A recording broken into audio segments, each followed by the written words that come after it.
Happy Балапан Kids ұсынады.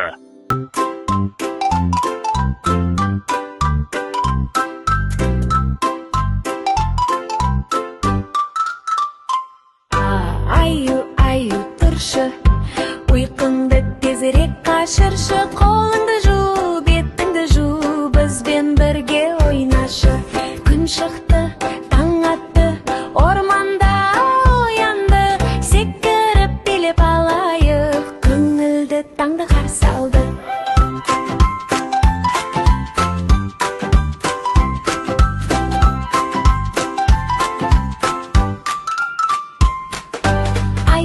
Аю, тұршы, ұйқыңды тезірек қашыршы, қолыңды жу, бетіңді жу, бізбен бірге ойнашы.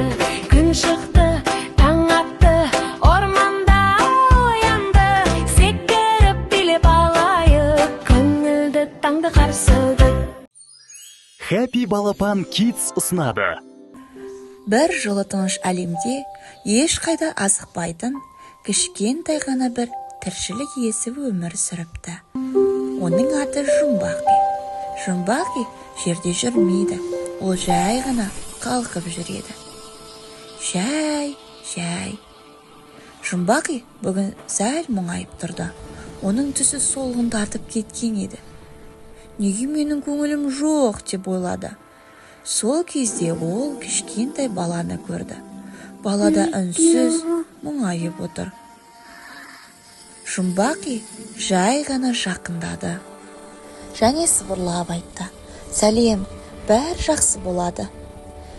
Бала басын көтерді, күлімсіреді. Сол сәтте Жұмбақидың түсі жарқырай бастады. Ол жылы, әдемі түске боялды. Жылы сөз жүректі жылытады, деді Жұмбақи. Жұмбақи түсінді: егер сен біреуге жақсылық жасасаң, өзің де бақытты боласың. Ал сен де бүгін біреуге жылы сөз айтуды ұмытпа. Жұмбақи әрқашан сенің жаныңда. Тыныш ұйықта. Балақай, бұдан әрі қызықты видеолар көргің келсе, онда каналға жазыл, лайк бас. Happy Балапан Kids ұсынады. Баяғы бір заманда бай мен кедей көрші өмір сүріпті. Бірақ олар бір-бірін көргісі келмеген екен. Бірінің үйі бай, бірінің тұрмысы жұпыны еді. Байдың үйі алтын мен күміске толы болатын. Ол бар байлығына қатты сенетін. Ал кедей еңбекпен күн көрді. Жер жыртып, суарып, егінін баптады. Өз күнін өзі көріп жүрді. Оның бар байлығы бір үзім нан еді. Бір жылы көктемде алапат су тасқыны басталды. Су күннен күнге көбейе берді. Елдің бәрі әбігерге түсті. Бай алтындарын көтеріп алды да ағаштың басына шығып паналады. Кедей бір көмеш нанын қойнына салып, ол да ағашқа шығып аман қалды. Күндер өтті. Байдың қарны ашты. "Алтынды ал, бір үзім нан бер." "Жоқ," деді кедей. Келесі күні бай қайта сұрады. "Алтынының жартысын берейін." Бірақ кедей келіспеді. "Барлығын ал," деді. Бірақ жауап өзгермеді.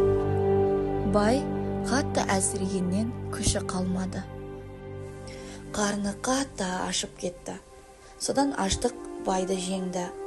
Ол қатты әлсіреп суға құлап кетті.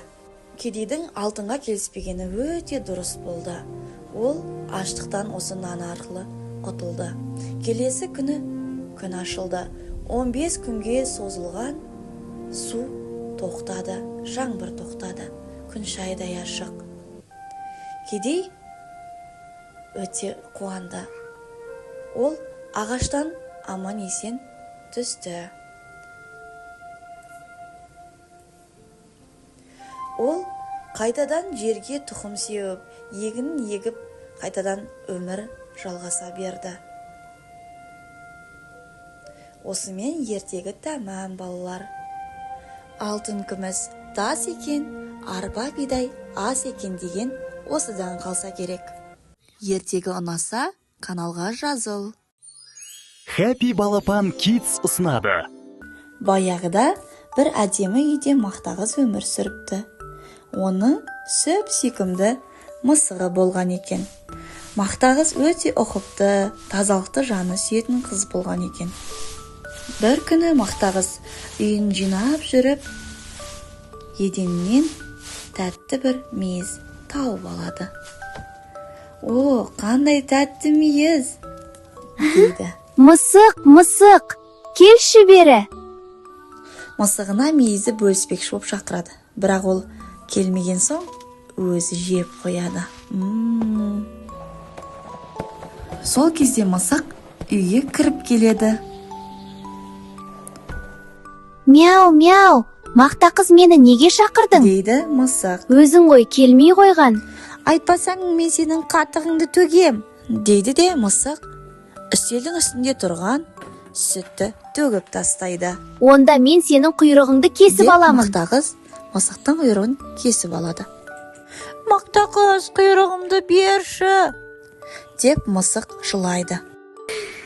Сен маған Сүтімді алып кел, сосын беремін. дейді де мысық сиырға сүт алуға кетеді. Сен маған сүт берші. Деп мысық сиырға айтады. Сонда сиыр Сен маған жапырақ алып кел. дейді. Сосын мысық ағашқа барады. Ағаш, маған жапырақ берші. Деп айтады. Сол кезде ағаш Сен маған су алып кел. дейді. Сосын мысық су алуға қыздарға барады.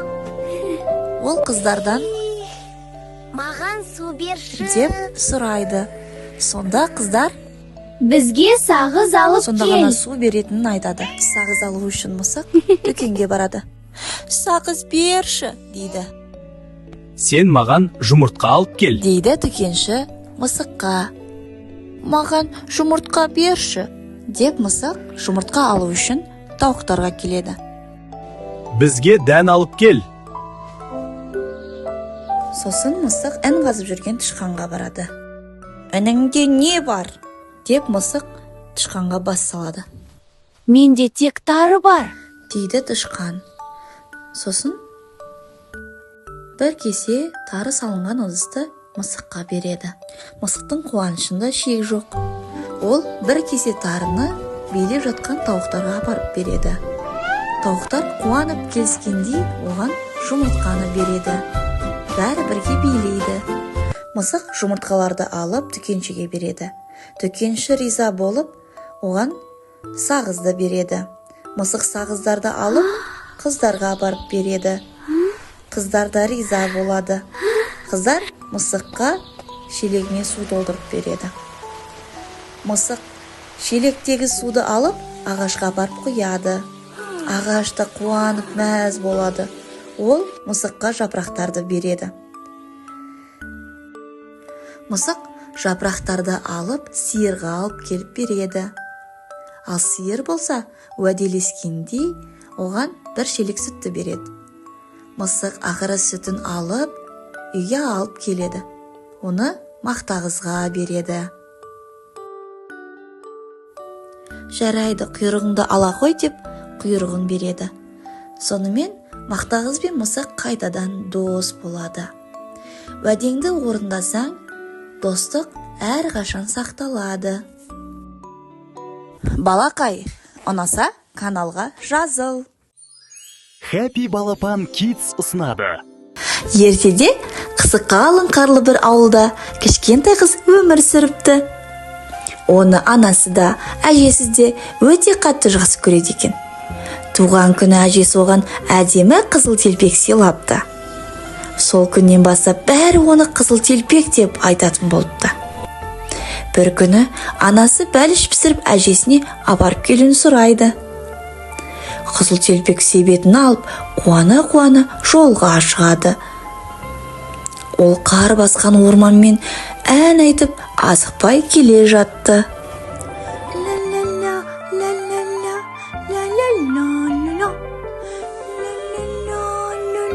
Кенеттен алдынан жылы шарт таққан бір қасқыр шыға келеді. Қайда бара жатырсың?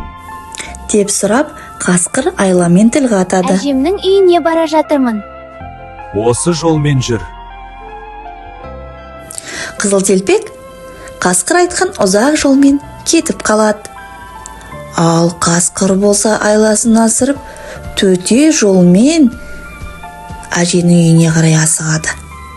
Әже есікті ашқанда қасқырды көріп таң қалып қалады.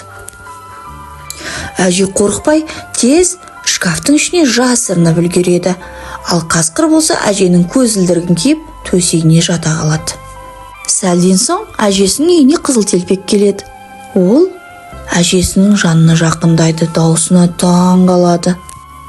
Әже, сенің құлақтарың неге үлкен? Сені есту үшін. Әже, сенің көздерің неге үлкен? Сені жақсы көру үшін, деді қасқыр. Сол сәтте үйдің жанынан мейірімді отыншы өтіп бара жатады. Ол терезеден қарап бір нәрсені байқайды. Ол үйге кіріп, қасқырды ұялтып бәрін тоқтатады. Қасқыр сасқаннан Осынсый. дейді.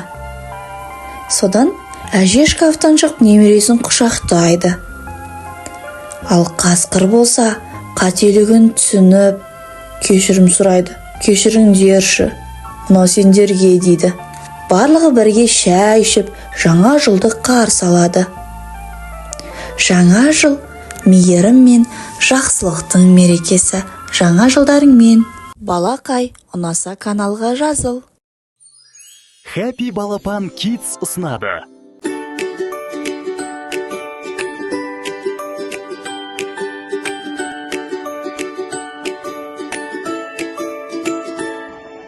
Баяғыда бір ауылда әдемі қыз тұрыпты. Ақ орамал, қызыл көйлек, мақта қыз деп атапты. Таңмен тұрып үйін жинап, бәрін таза ұстайды. Күлімдеген жанарымен әлемді нұрға бояйды. Мақта қыз, мейірімді, ақылды, еңбек етсең, көмектесең, жақсылықта қайтады. Мақта қыз, мейірімді, ақылды, еңбек етсең, көмектесең, жақсылықта қайтады. Лерады. Мақта қыз, нақтас. Сыпырып жүріп бір күні кішкентай мейіз табады. Мысығым-ай, кел бере деп дауыстап шақырады. Мысық келмей қалады, ұйықтап жатқан секілді. Келмесең өзім жеймін, мейізді жеп бітірді. Сол кезден мысық келеді, неге шақырдым, деді ол. Мысық ашуланып кетіп, қатығыңды төген, деді ол. Мақта қыз, әр істің бар заңы бар. Не ексең де өміріңе, соны қайта аласың деді. Мақта қыз, әр істің бар заңы бар. Не ексең де өміріңе, соны қайта аласың деді. Мақта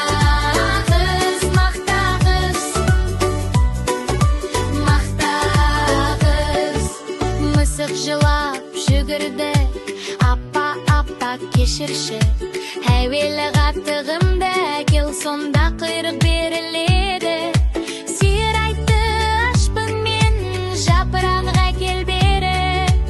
Ағаш айтты, су берсең, жапырақ дайын көрдің бе? Қыздар айтты, сағыз әкел, дүкенші жұмыртқа сырады. Тауық дән тышқандары жолы солай құралады. Мақта қыз, мейлер аққа берілді. Жұмыртқа дүкеншіге, сағыз қыздарға жетті. Су ағаштың түбінде, жапырақ сиырға барды. Сиыр қатты қосынды, қатып мақта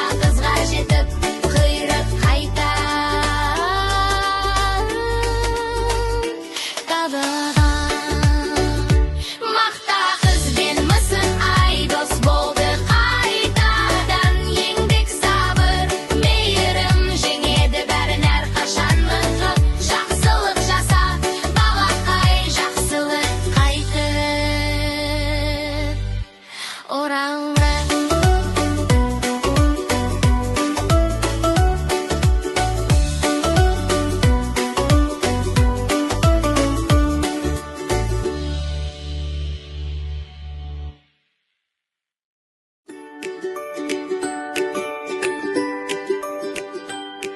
Балақай, ұнаса каналға жазыл. Happy Балапан Kids ұсынады.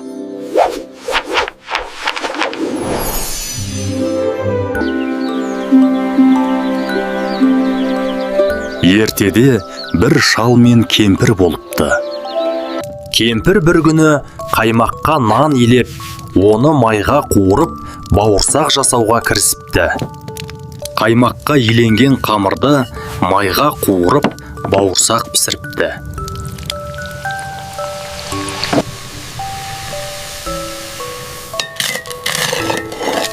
Оны терезенің алдына суытып қойыпты. Бауырсақ тіріліп, сүйкімді тіршілікке айналыпты. Бауырсақ терезеден секіріп, ауладан өтіп, көшеге қарай шаңғыта жүгіріп кетіпті. Бір кезде оған қоян жолығып: "Міңгақ, бауырсақ, мен сені жеймін" дейді. Менің атым бауырсақ, қаймаққа иленген майға пісірілген терезеде суығам. Қоян, ұстатпайым сағанда.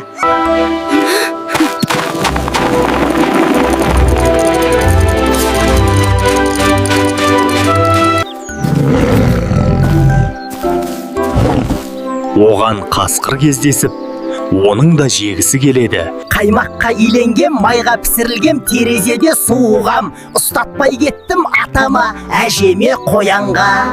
Бауырсақ өзінің әнін қасқырға айтып беріп, қаша жөнеліпті.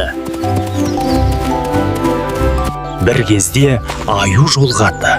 Ол: "Бауырсақ, мен сені жеймін" дейді. Қаймаққа іленген майға пісірілген терезеде суығам. Ұстатпай кеттім атама, әжеме, қоянға, қасқырға. Сөйтіп бауырсақ домалай жөнелетті. Аю тек көзімен шығарып салатты. Бауырсақ домалап келе жатса, алдынан түлкі кездеседі. Сәлем, кішкентай бауырсақ. Қайда барасың? Менің атым бауырсақ, бауырсақ, қаймаққа иленген майға пісірілген терезеде суығам. Ұстатпай кеттім. Әнің өте жақсы екен, бірақ жөнді ести алмай тұрмын. Бауырсақ, сен менің тұмсығыма шық та, әніңді тағы бір қаттырақ айтшы. Менің атым бауырсақ, бауырсақ, қаймаққа иленген майға пісірілген терезеде суығам. Ұстатпай кеттім атама, әжеме, қоянға, қасқырға, аюға. Түлкі, сен мені жеп қайтесің? Жүр, одан да біздікіне барайыққа, атам мен әжеме. Олар сені тойғызады. Түлкі келіседі. Жолшыбай өздерімен бірге қоян, қасқыр мен аюды ертіп алады.